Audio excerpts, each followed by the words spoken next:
झूमर गीत है, आप लोग सुनिए, देखिए, सुनिए और लाइक सब्सक्राइब कीजिए। मकई के खेत में मासूरिया काटे गईनी हो, वही खेत में हमर नातिया भूलैले हो, वही खेत में हमर नातिया भूलैले हो, वही खेत में खोजैता गोरा बाती गईले हो,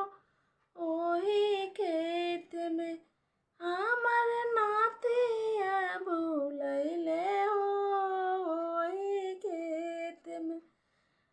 हमर नातिया भूलैले हो, ओही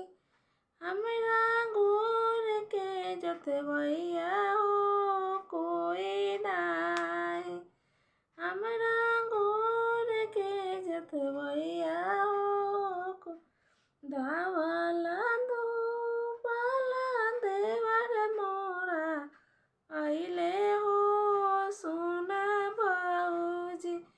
तोहरो गोर के जोतवैया हो, हमा भौजी तोहरा गोर के जोतवैया हो, हमा भौजी मकई के खेत में मासूरिया काटे गईनी हो, ओही खेत में हमर झुमका भूलैले हो, ओही खेत में हमर झुमका भूलैले हो, ओही खेत में खोजैता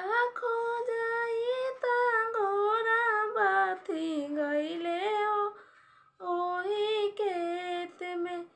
केहू गोर के जोतवैया हो, ओही नाही गोर के जोतवैया हो, ओही के धावला धूपला देवर मोरा अइले हो, ओही खेत में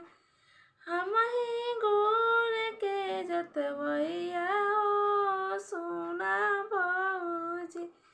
तारा गोर के जोतवैया हो, सुना